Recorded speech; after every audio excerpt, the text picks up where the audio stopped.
Do you feel it? That persistent, low-grade friction that seems to hum beneath the surface of your life. Like a dull ache you've learned to live with but never quite escape. It's subtle, yet omnipresent. It's in the tightness that lives in your chest without permission, in the tension that coils around your shoulders, in the breath you unconsciously hold just a little too long.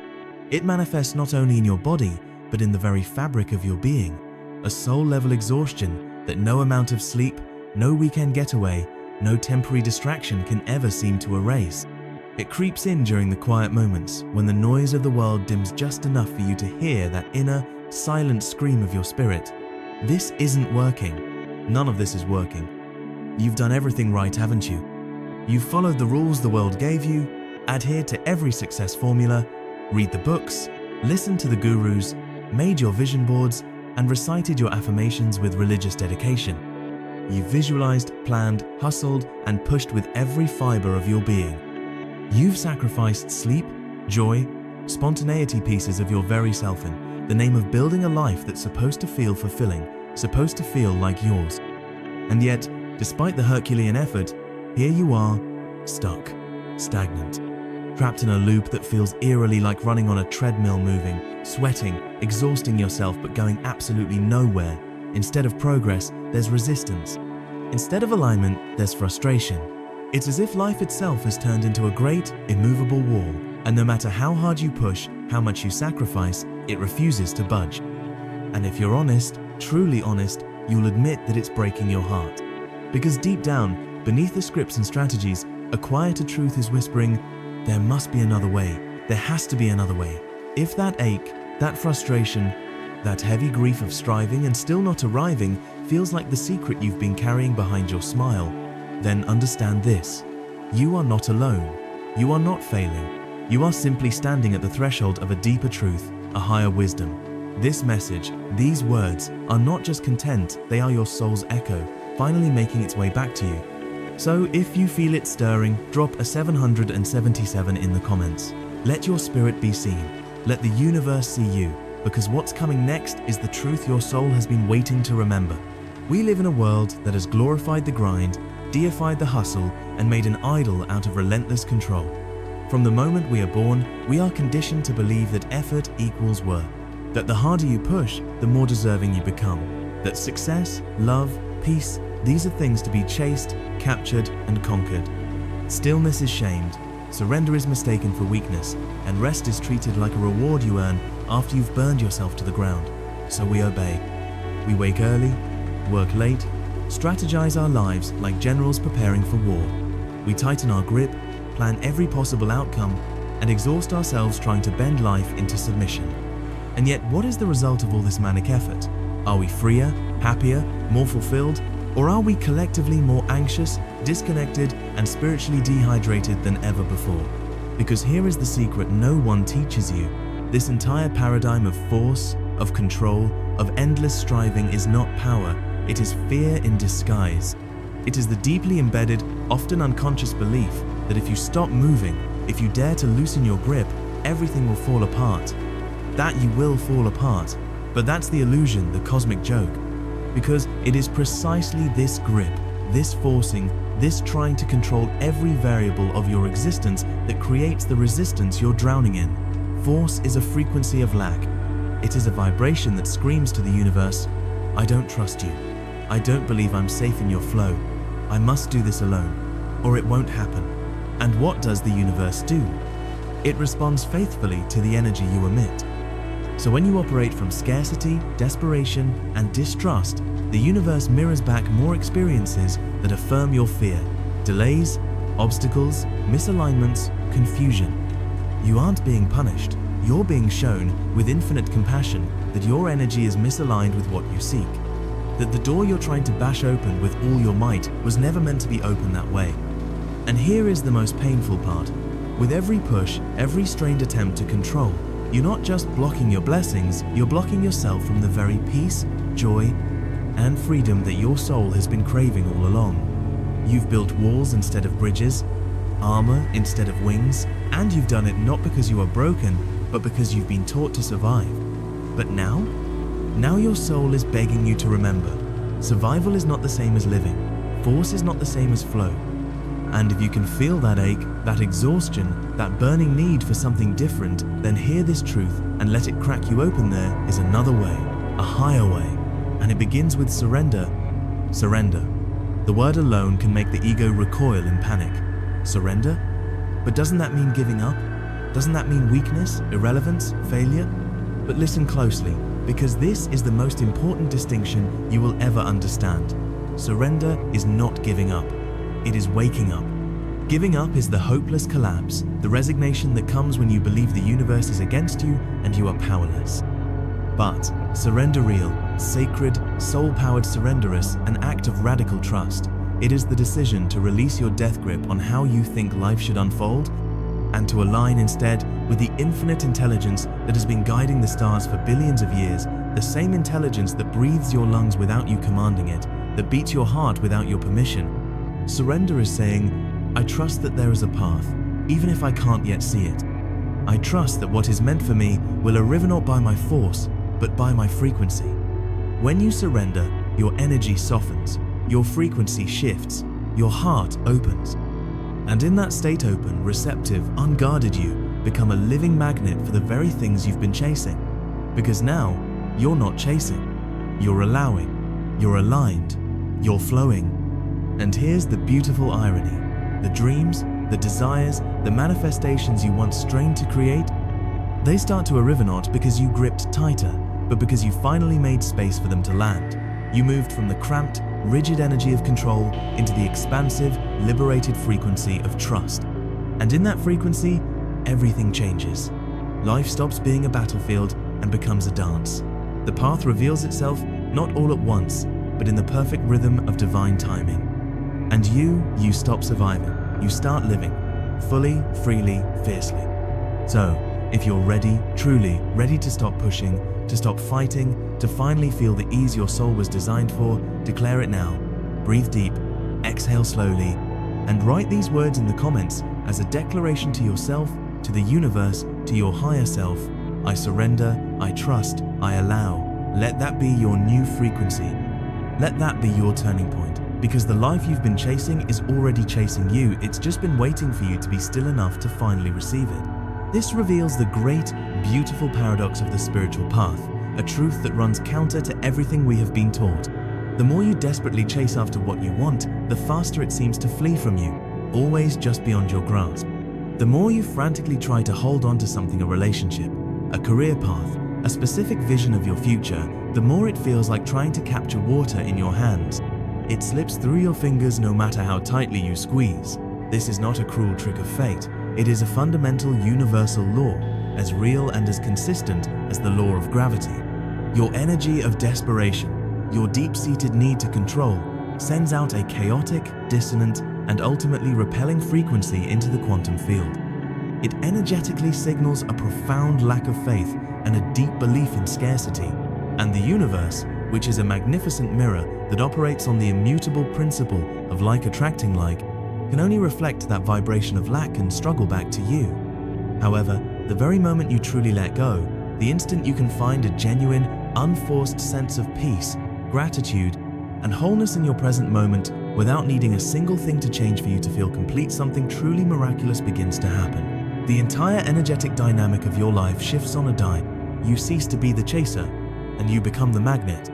The very things you once pursued with such frantic, exhausting energy begin to gravitate towards you, seemingly out of thin air, with an ease that feels almost unbelievable. This is not some form of wishful thinking or mystical magic. It is the science of vibrational alignment. By releasing the heavy anchor of resistance that is your need for control, you naturally and effortlessly elevate your own personal vibration. You begin to resonate at the higher frequencies of peace, of trust, of joy, of acceptance. And in that beautiful, coherent state of being, you become a perfect vibrational match for the outcomes, people, and experiences that also exist on that same high frequency. The perfect job offer appears in your inbox, unsolicited. The right person, the one who truly sees you, sends you a message that makes your heart sing. The brilliant creative idea that will solve your problem downloads into your mind with breathtaking clarity and simplicity. This is the divine power of surrender. It is allowing life to move through you as a sacred partner, rather than trying to outrun it, outsmart it, or wrestle it into submission. And this leads us to a very subtle but incredibly important trap that many spiritually aware and well-intentioned people fall into on their journey: the dangerous game of spiritual bargaining. Take a moment for radical honesty with yourself. Have you ever caught yourself saying something along these lines, either out loud or in the privacy of your own mind? Okay, universe, I'm surrendering. I'm totally letting this go, but you and I both know I really need this to happen by the end of next month, or it'll be too late and everything will fall apart. Or perhaps it sounds more like this: I am completely trusting the divine process, I really am, but please make sure that when it happens, it looks exactly like this picture I cut out for my vision board. You must recognize this for what it is. That is not surrender. That is the ego's last-ditch, most cunning effort to maintain its illusion of control, cleverly disguised in the fashionable language of spirituality. It is a subtle but powerful negotiation. It is, at its core, spiritual bargaining. True transformative surrender is utterly and completely unconditional. It is a radical, courageous act of faith that comes with no fine print, no hidden clauses, no secret attachments, and absolutely no self-imposed deadlines. It is the profound and unshakable peace that comes from knowing, deep in the marrow of your bones, that you will be okay, that you are already whole, whether your specific desire manifests tomorrow, in 10 years, or not at all in the limited form you currently imagine. It is trusting that even if things don't look the way your meticulously crafted plans dictated, the universe is still and always orchestrating a reality that is in your highest and most expansive good. It is a peace that can exist in the absolute, total absence of external proof. It is standing in the very center of the great, vast, unknown void, not shaking with fear and anxiety, but listening with the full attention of your entire being, trusting that you are held. When you can find that place of genuine, unconditional, open-handed release, that is the sacred moment when the entire cosmos begins to lovingly and intelligently rearrange itself in your favor. The universe isn't waiting for your human fear to disappear completely. Fear is a natural part of the human experience. It is simply and patiently waiting for your energetic resistance to drop. And when it does, the divine flow begins. The very moment you cease the exhausting task of micromanaging every single detail of your existence, you finally create the sacred silence and the inner space required to hear the subtle, intelligent signals that life is constantly, lovingly sending your way. The powerful voice of your intuition, the one you might have convinced yourself you didn't have or couldn't trust, begins to whisper to you in the quiet moments. And as you continue to honor that stillness, the whispers grow into a clear, confident voice, and then into an undeniable shout of guidance that resonates with every cell in your body. You start to notice the synchronicities, those magical coincidences that are in reality divine breadcrumbs, winks from the universe, lovingly placed on your path to let you know you are on the right track. A song will come on the radio, and its lyrics will contain the perfect answer to a question you've been wrestling with for weeks. You will overhear a conversation between strangers in a coffee shop that gives you the exact piece of insight you needed to move forward. The doors that were divinely meant for you, the ones that align with your soul's true purpose, will swing open with an almost shocking and effortless ease. Meanwhile, the doors that were not meant for you, the ones you were so desperately trying to force open, will remain firmly shut. And for the very first time, you will feel a deep sense of gratitude for those closed doors, understanding with newfound wisdom that they were not rejections, but sacred protections, guiding you away from paths that were not in your highest alignment. This is the profound magic of not forcing life. You don't just manage to avoid the wrong path, you begin to see the right one with a breathtaking, soul-affirming clarity.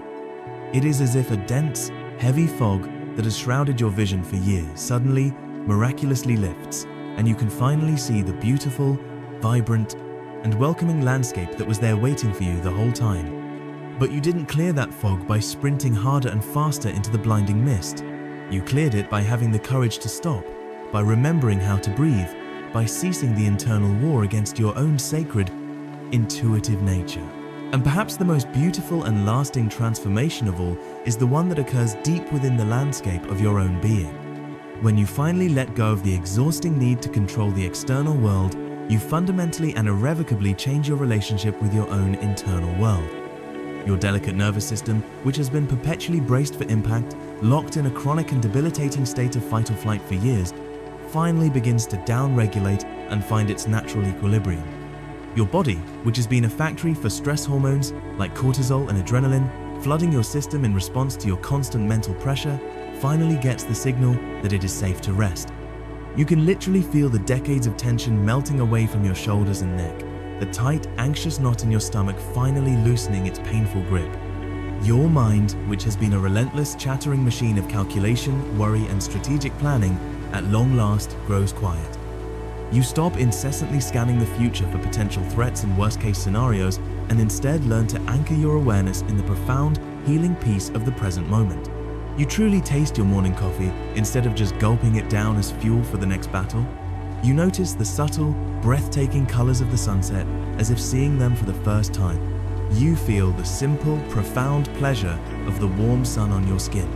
And in that quiet, you have a startling realization. You have been holding your breath, both literally and metaphorically, for years, maybe even decades, waiting for life to become safe enough to finally, fully exhale.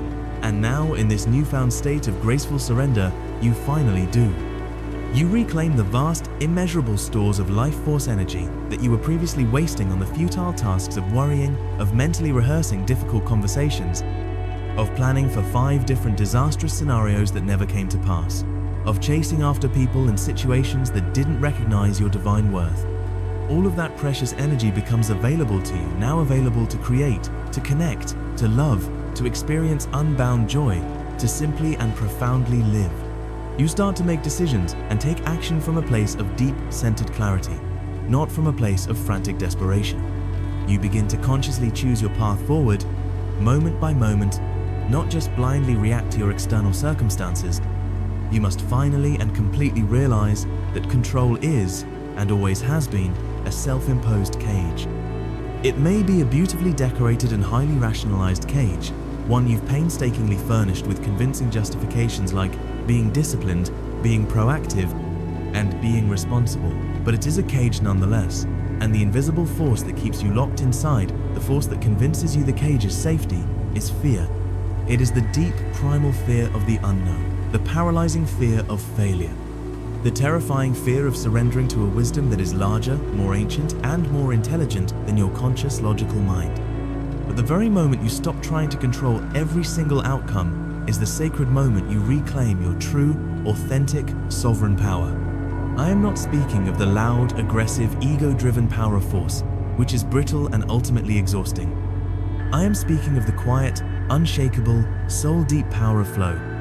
It is the profound and resilient power that comes from deeply trusting that your inner world, your true self, is more than capable of handling whatever your outer world presents.